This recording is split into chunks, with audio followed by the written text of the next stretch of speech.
Hey! Hey! What is up? It's March 30th, 2016, and welcome to the Day 9 Hearthstone Decktacular, where I'm not the best Hearthstone player in the world, but I'm definitely not the worst, and I try hard. Look it! Check it! It's a Miracle Rogue, or is it? It's a Miracold Rogue. Why? There's a Coldlight Oracle. Ooh, come on. There it is. There's that card. Nom, nom, nom. Oh, is there a wrinkle? Is there a wrinkle in here? Oh. Let me pat out the wrinkle. Let me just pat it out. Let me just pat it out. You got a problem in life? Just pat it out. You know what? Let's leave the wrinkle. It's a good as a stylish wrinkle. This deck, of course, is reliant upon the dopest card that ever was, the Gadgets and Auctioneer. It utilizes the dopest concept that ever was, the low mana spells. Specifically, we have 1, 2, 3, 4, 5, 6, 7, 8, 9, 10, 11, 12, 13, 14 spells that cost 1 or less. Half the deck is 1 or less. Makes me shiver. It's so sick. And there's been more stable Miracle Rogue variants that have existed across time. In particular, the Tomb Pillager is a very nice tool to activate the Gadgets and Auctioneer. You get another Qua to be able to get some additional draw from the Gadgets and Auctioneer. However, this is the most extreme variant of Gadgetson. This is the most extreme variant of Miracle, where we have double Sinister Strike. Oh yeah.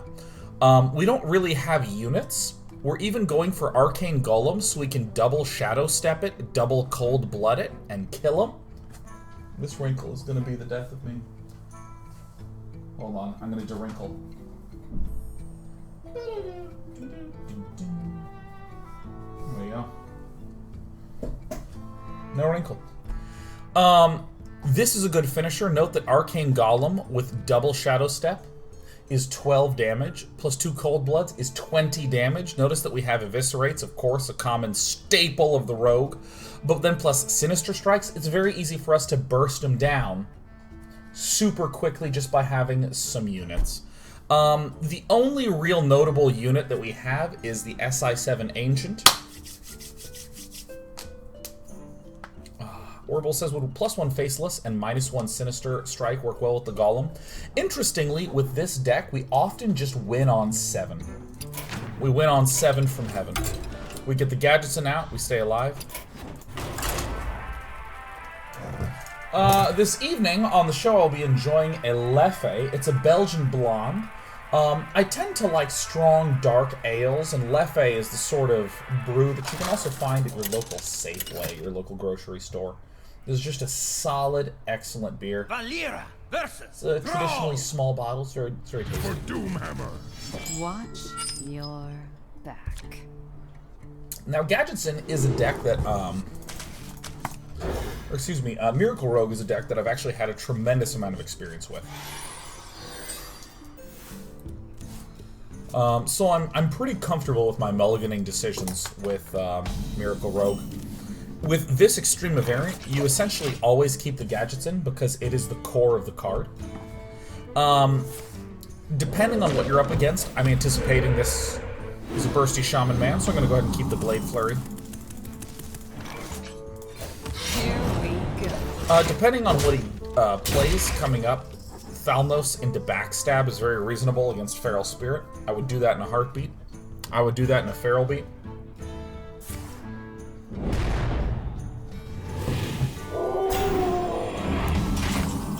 Go ahead and... That's dirty. I'm gonna do this. This is way better, because I can kill these two. Now we're already approaching on Gadgetson activation time. A lot of the aggressive Shaman decks are trying to just finish you off after dealing about half your damage. With the Burst Shamans that decks that I've played, it's actually okay to not necessarily deal very much damage. It's kind of sick.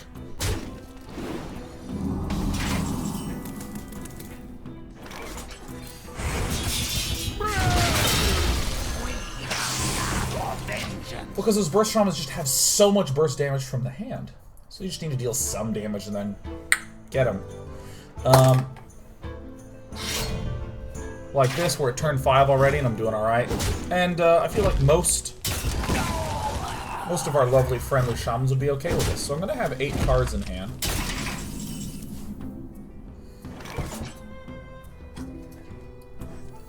This will bring me down to 9 cards in the hand. And then I think we win, right? Here we go. Just gonna go ahead and hit his face. I think we've done it, unless he has some truly incredible burst.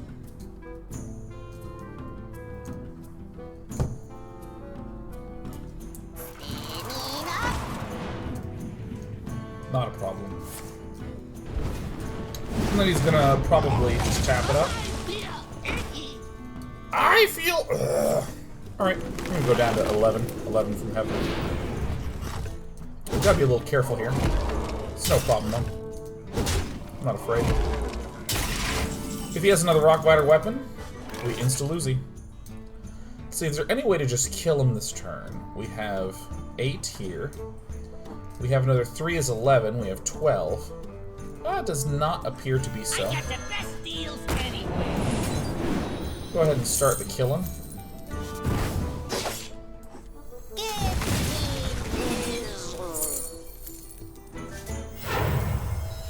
So this is the coin, so I'm going to go ahead and use Sinister Strike to pull another card out of there.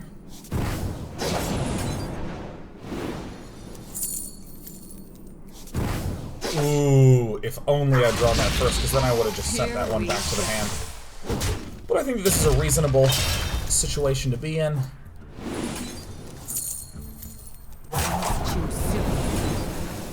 While I have mana. And then we're going to kill him next turn. Let's do it.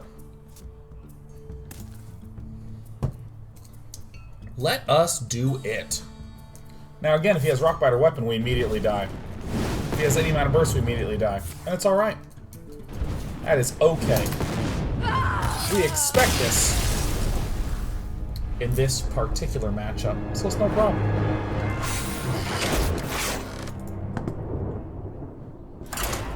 No Earthen Ring Farseers, no Drakes, no anti-heal bots. It's a super aggressive variant.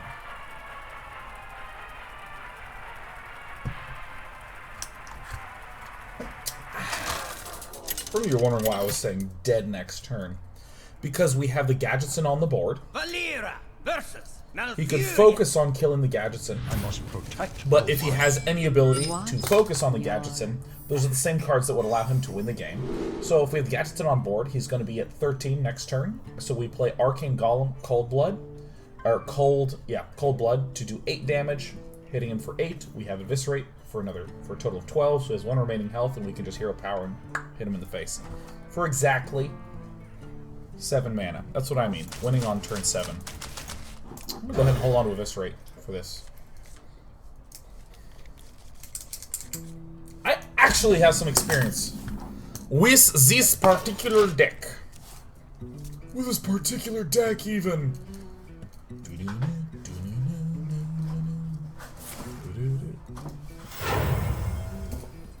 Elune, guide my lands. Remember when this card was considered sick? Here's what I'm going to do. I'm going to go ahead and Hero Power. I'm going to end the turn, and next turn I'm going to Deadly Poison and Eviscerate the Piloted Shredder. Excuse me. Oh, I miscounted. I'm dumb. That was great. Hit me, man.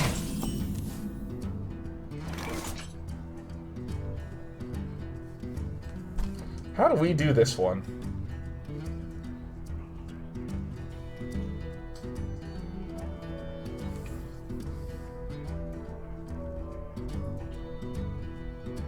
Here we go. I'm gonna do this. We might play a Shredder on this next turn then. In which case I can Deadly Poison and run out the Eviscerate. I also have the option to Deadly Poison and do this guy if I draw like a Thalnoth. I'm gonna go ahead and not do the Blade Flurry, because there it is, the Piloted Shredder, so we can just kill that. Here we go.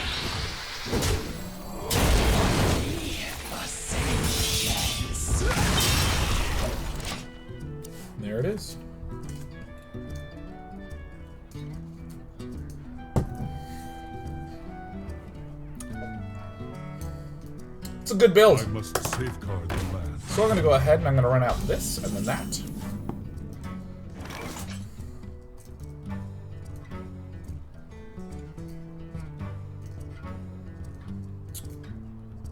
Am I, though? No, I'm going to do this. This guy's toast. Here I'm going we to start go. pinging him in his little face. Because his face is just not important to me. What he is thinking about with his face, what he's doing with it, what it means to the world, I want to get rid of it. That's probably the cruelest thing I've ever said on this show. I'm actually curious, what's the meanest thing I've ever said?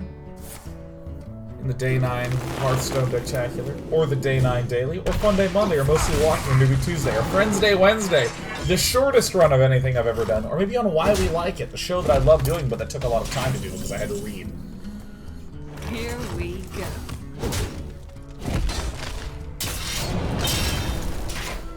4, 8, 11, 12, 13, 14, 15, 16. What's the meanest thing? Because okay, correct me if I'm wrong. I'm more than willing to accept wrongness here. I'm more than willing for someone to say, Sean, that is actually not true. You're a farce teller, a liar face, an untruthman. But I think I tend to be a pretty nice dude. Thank you. Here we go. I think this is fine to do because I have enough mana to replenish my S-word. I think I tend to be pretty non-shitty on my streams. I tend not to do something like, did you hear what Molly said? Ah, fuck Molly. I do a lot of, like, straw man things. Oh, Zick Riffrunner said there's once a guy who said he disliked my music, so I banned him and never heard from him again. That's true. Oh my god. Oh. Isn't that sick? So you bring him to 20. Can we deal 20 damage with this next card?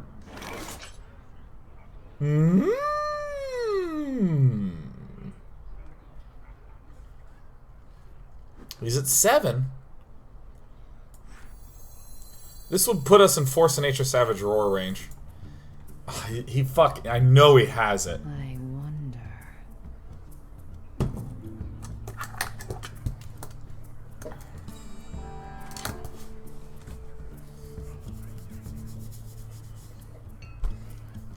I'm thinking if I should run out my conceal right now. So No, many. I think this is the rice play. The rice play. The right play.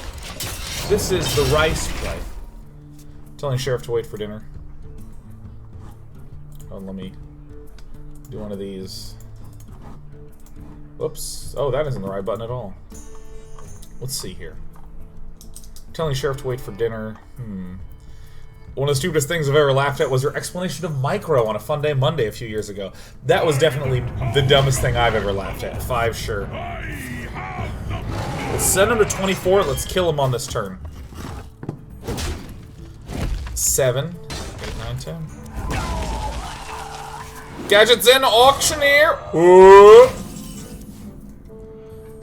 Well, we lost.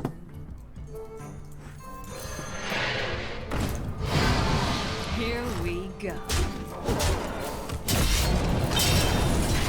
Like, we're gonna lose if he has it, but that's alright. Still convinced it was go back upstairs. Yeah, I think the cruelest I've ever been is when we're playing adventure games, where I don't understand the design that is 20 years old, which is fine. If we force the Nature Savage Roars, we die, which is fine. I wonder. I feel like it's a 100% chance. And I could be wrong on that, which would probably be described as a 90% chance. But I'm 90% certain he has it. Because there's no reason for him to take this long. He's been stockpiling cards, so we're going to go ahead and assume that he has it. Really? Maybe a swipe, and then a Force of Nature Savage Roar? And then a Force of Nature? Maybe just another swipe?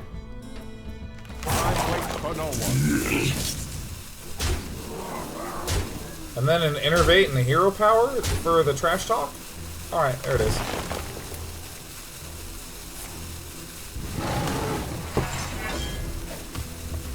That was a pretty cool turn.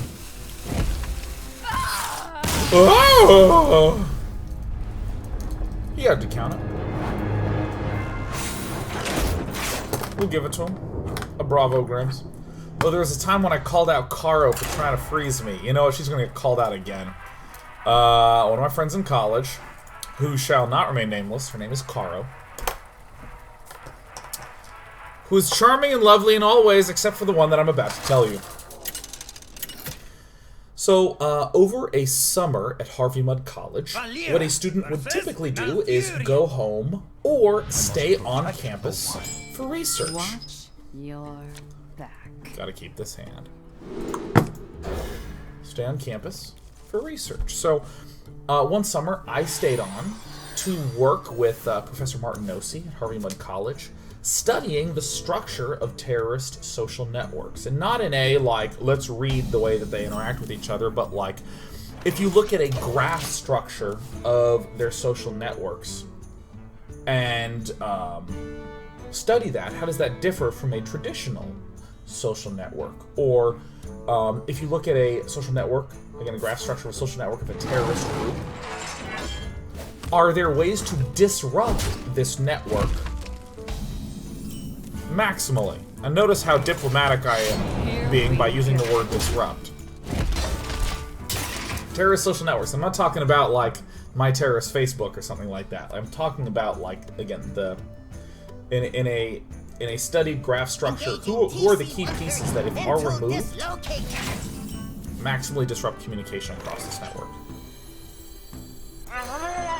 So that's what I was studying, because I am, as they would describe, a boss. Here we go. Face. And so, I lived in a suite. It was me, it was Kevin, it was Devin.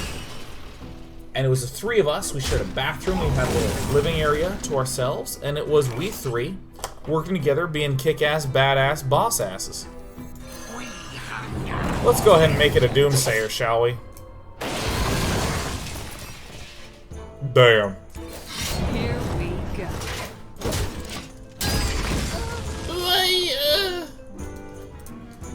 And so, when I, one summer was doing this, Kevin and I were the research partners, working with Professor Martin Nossi. Devin was doing some other thing, I don't know, whatever. And every day when we woke up, we were so cold. That was the coldest I have ever been, was that summer. Every day when I woke up, I would just go... Because as it turns out, the suite with the three of us had an adjacent suite, and the only person living in the adjacent suite was Caro. And Caro had access to the thermostat. There was one thermostat that was shared between both suites, and Caro, the little vents that allowed little air to get into her little suite, were blocked. So you know what she did? Every day she'd go look at the thermostat and go, you're not working. And she would turn the thermostat down more until in our suite it was 51 degrees Fahrenheit. What? It's the summer in Southern California. It's like 90 outside. 51 degrees. And no one who's watching understands that because you're European and you use a sensible system. Oh, it was horrible. Let me do this.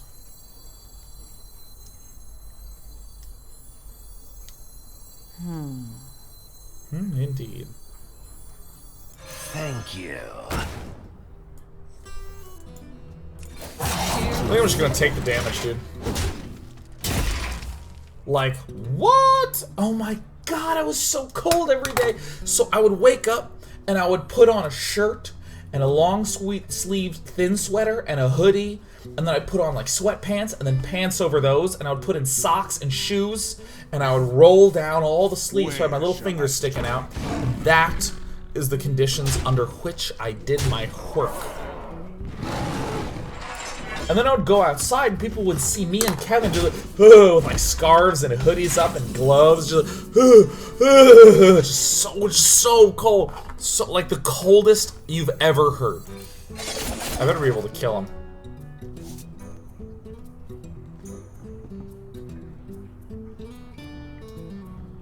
12.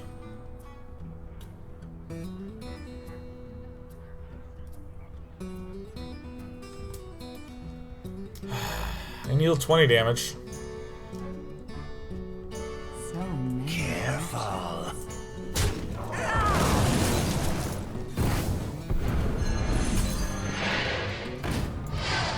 Here we go.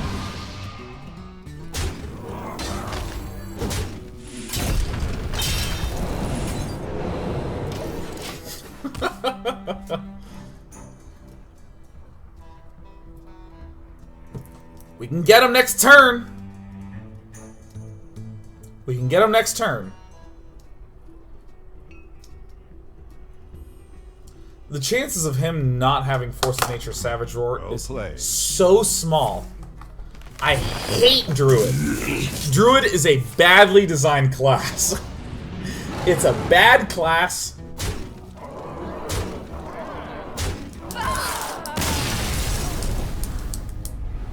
It's a bad class. Alright. Let's complain, shall we? I had one of those days where I feel like I have earned the right to complain about something that has nothing to do with my day. So let's go ahead and indulge in that, shall we? Let's describe Druid. So Druid is a class where you do whatever as long as his health is not 30. And then on turn 9, Versus Jaina. I win the game. You asked for it. Watch So, your back. using traditional deck archetypes, there's aggro, there's control, there's combo, and then there's turn 9. Welcome to Hearthstone. Get out, get out, get out. Ugh. Now, let's note that in all the games we've lost, we are going to win on the next turn. On the next turn. Ugh. Playing against Druid is such a boner kill, isn't it? Where you're like, I'm going to try to kill that. And then he's like, I'm going to play a Shade of Noxeramis. And you're like, alright, I get it. That's cool. I'm gonna kill it. He's like piloted Shredder. You're like, I'm gonna kill that. And he's like, I happen to get a 3-2 out of it. And you're like, well, that sucks.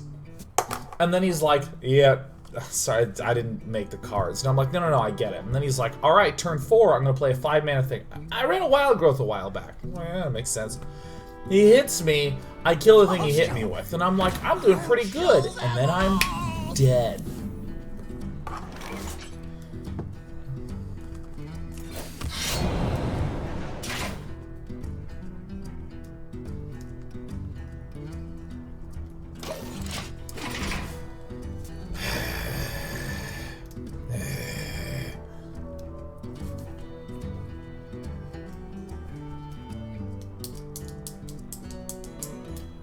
I do not like playing against Druid. I do not like playing against Druid. Enunciator says all the benefits of Simic without the downsides. Ooh. Bam. Damn, that's harsh.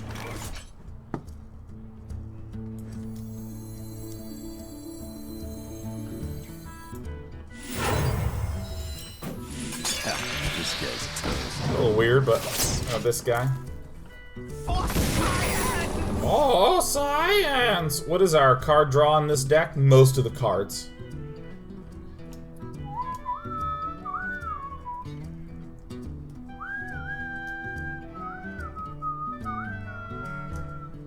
I'll show them. I'll show them all. I'll show them all. Oh. You know what? I'm gonna run into it. I don't give a damn. Thank you. Woo! Lights out. Here we go. Alright. We'll find out soon enough. See, look at this. Have you ever discussed how you would balance Druid? Dude, I like totally am not. I have not.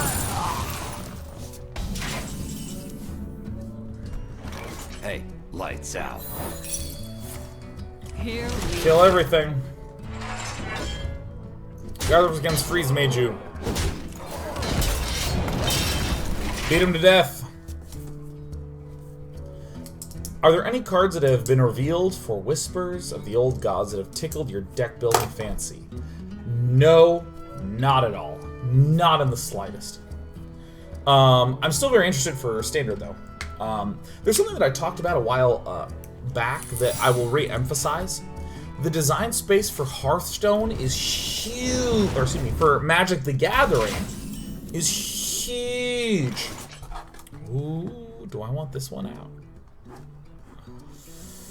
God, I gotta resist the temptation to I know. got the best deals anywhere.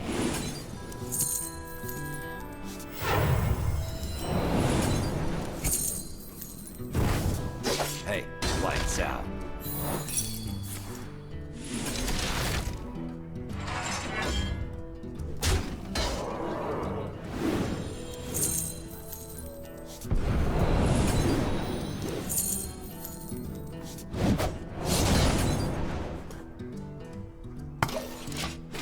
Oh, I didn't attack shit.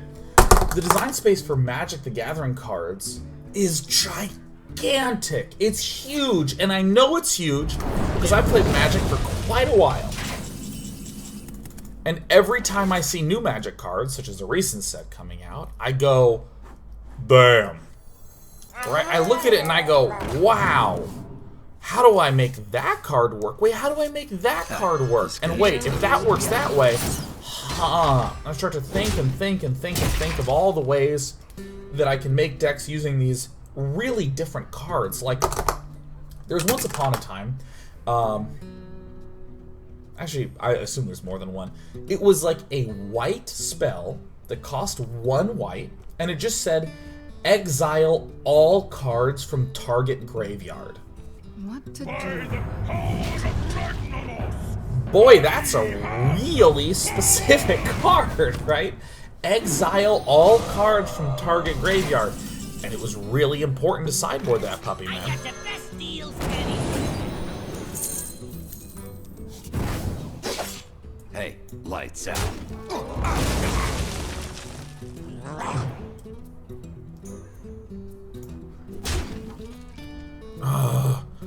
I have to. No, I don't. I don't have to. Resist it, Sean. Here we go.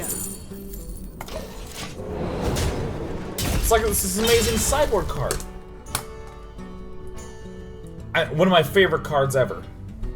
Grizzly Salvage. You reveal the top 5 cards from your hand, and you can put a land from that into your hand, and the rest into the graveyard. Like, that's the sort of thing that's... Oh, we lost.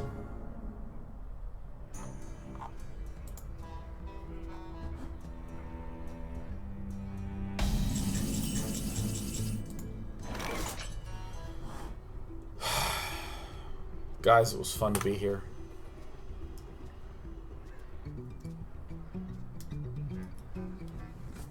Still sad.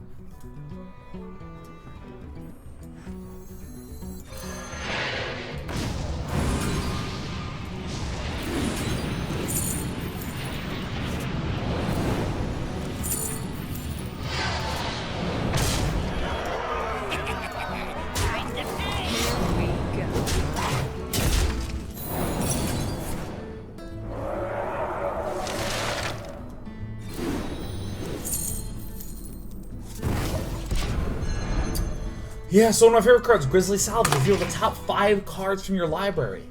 And you can put a creature or land into your hand and the rest into the graveyard.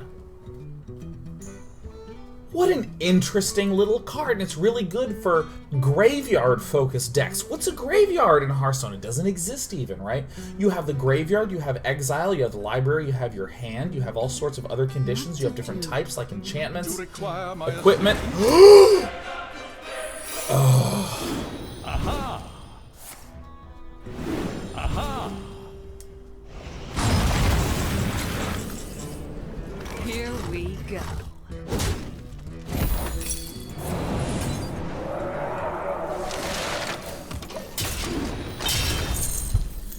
And the fact that there's those cool things you can do. There's all these different types of cards, sorceries and instants. You can respond. Also, the design space is gigantic in Magic the Gathering. But in Hearthstone, it's not so gigantic. And this is not bad. A game doesn't need to have a huge design space to be a good game.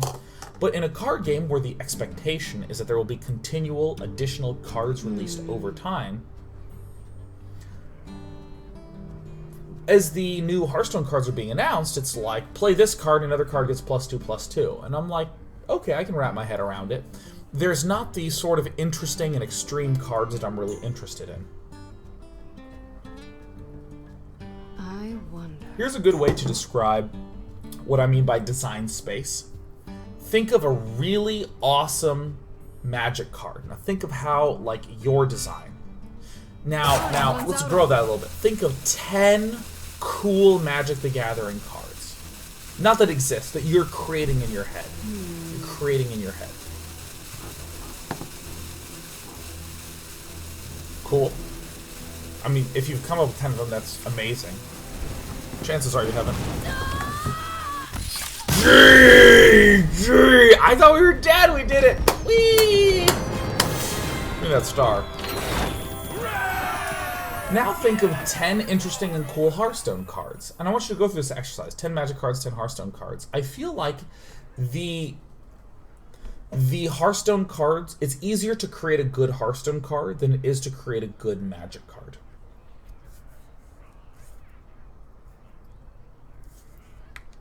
And I think that there's an absolute possibility to do cool things in Hearthstone. Obviously, as you might imagine, because you're seeing me do it right now and have a good time, I really like playing Hearthstone. There's really awesome interactions. There's really cool things like Miracle Rogue exists. But in terms of the new cards that are coming out, I am excited by the restrictions that Standard will impose by the removal of many of the old cards. But there's no card that I've seen yet that has made me go, ooh, I want to build a deck around that thing. And a simple card like Grizzly Salvage can make you do that thing. Even a simple card in Magic like Gutshot can be super kick-ass. Alright, I'm going to take a break. Not a break, baby.